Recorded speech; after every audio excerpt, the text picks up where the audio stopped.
اللہ چاہتا ہے کہ یہ بندہ اس رینک تک پہنچ جائے، اللہ اس پر آزمائش بھیجتا ہے تاکہ میرا بندہ صبر کر لے تو اس کو وہ مرتبہ عطا ہو جائے۔ ہائے ہائے، یعنی آزمائش مجھ پر میرے رینک بلند کرنے، میرے درجے بلند کرنے آئی، اور ہائے میری بے صبری کہ میں نے وہ سب ثواب ضائع کر دی۔ نہ کریں میرے پیارے اسلامی بھائی، مشکلیں آتی ہیں۔ اچھا پھر پتہ ہے پرابلم کیا ہے؟ ہمارا ایک اور بڑا ایشو ہے، ہم کسی کو مسکراتا دیکھتے ہیں، کسی کو اچھے کپڑے دیکھ لیتے ہیں، کسی کی بڑی گاڑیاں دیکھ لیتے ہیں، کسی کا بڑا گھر دیکھ لیتے ہیں، ہمیں لگتا ہے یار یہ کتنا مزے میں، یار میں ہی اکیلا پریشان ہوں۔ یہ آپ کی بھول ہے۔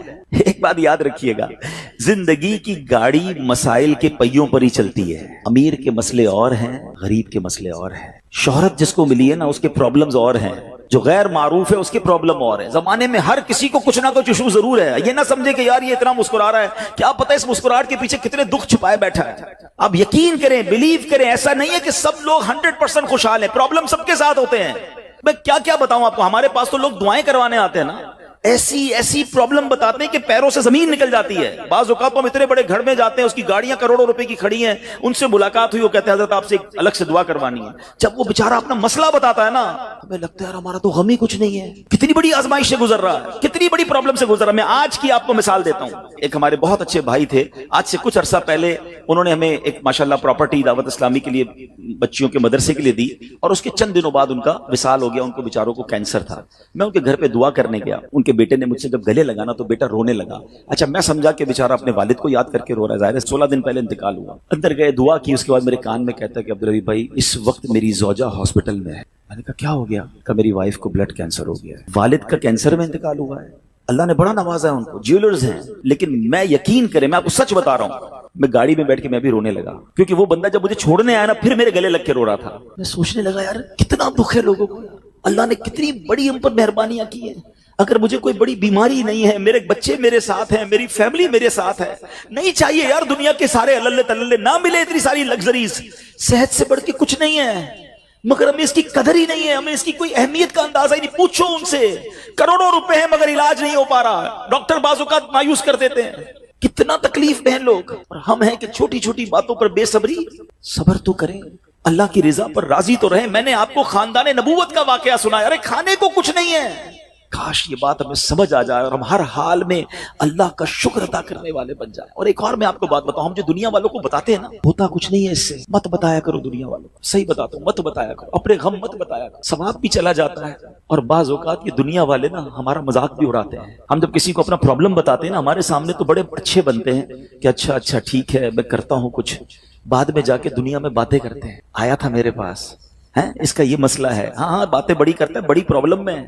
کیوں بتاؤں میں دنیا والوں کو؟ نعت کا شعر ہے نا، کسی کا احسان کیوں اٹھائیں، کسی کو حالات کیوں بتائیں، کیوں بتاؤں میں دنیا والوں کو مجھے کیا غم ہے نا میرے آقا سلامت رہے ہیں، اللہ کے حبیب علیہ الصلوۃ والسلام ہیں، اور رب عز و جل کی بارگاہ ہے، میں ادھر عرض کروں نا، کسی کا احسان کیوں اٹھائیں، کسی کو حالات کیوں بتائیں، آقا تم ہی سے مانگیں گے تم ہی دو گے، تمہارے در سے ہی لو لگی ہے۔ ہاں اللہ رسول کی بارگاہ میں عرض کیا، ادھر آنسو بہاؤ، نہ بتاؤ دنیا والوں کو۔ ایک اور کمال کا شعر ہے کہ دنیا والے تو درد دیتے، دنیا والے تو درد دیتے ہیں، زخمی دل کی دوا مدینہ ہے۔ تو جب دنیا والوں نے کوئی ہمارا بھلا کرنا بھی نہیں، نہ ان کے ہاتھ میں ہے، شفا دینے والی ذات میرے رب کی، برکت دینے والی ذات میرے رب کی، تو اللہ سے ہی باتیں کرو نا۔ تو آج سے یہ ذہن بنا لے میرے پیارے اسلامی بھائی، مشکل آنی ہے تو صبر کے ساتھ وہ وقت گزارنا ہے، اللہ کی رضا پر راضی رہنا ہے۔ وہ بڑا کریم ہے، وہ اپنے غیب کے خزانوں سے آپ کو عطا فرمائے۔ توجہ بیان کی طرف رکھیے گا۔ اور اب آتے ہیں اس پورے واقعے سے ایک اور خوبصورت بات جو ہمیں سیکھنے کو ملی، اور وہ بات کیا ہے کہ نبی پاک کے خاندان کی سخاوت کیسی تھی۔ مولا علی شیر خدا کے پاس صرف 6 درہم تھے، آپ نے وہ سب کے سب دے دیے۔ مگر آج حال یہ ہے کہ لوگ اپنی زکوٰۃ ادا نہیں کرتے۔ آج زکوٰۃ لوگوں کو بھاری پڑنے لگ گئی ہے۔ جب کیلکولیٹ کرتے ہیں کہ جناب کروڑوں روپے زکوٰۃ، تو اس کے بعد ان کو بھاری لگتی ہے۔ نہ کریں ایسا، یہ زکوٰۃ مال کا میل ہے، اور اگر یہ مال کا میل آپ کے مال سے جدا نہ ہوا تو یہ آپ کے مال کو بھی میلا کر دے گا۔ ایک بات یاد رکھیے گا، سرکار دو عالم صلی اللہ تعالی علیہ وسلم کا یہ فرمان ہے، اپنی زکوٰۃ ادا کر کے اپنے مال کو مضبوط قلعوں میں قید کر لو۔ اگر میں اور آپ چاہتے ہیں نا کہ میری آپ کی پراپرٹی سیکیور رہے، ہمارے مال و اسباب سیکیور رہے، تو حدیث پاک میں تو فارمولہ موجود ہے کہ اپنے مال کو زکوٰۃ دے کر مضبوط قلعوں میں قید کر لو۔ لیکن یہاں زکوٰۃ دینے کے لیے تیار نہیں لوگ،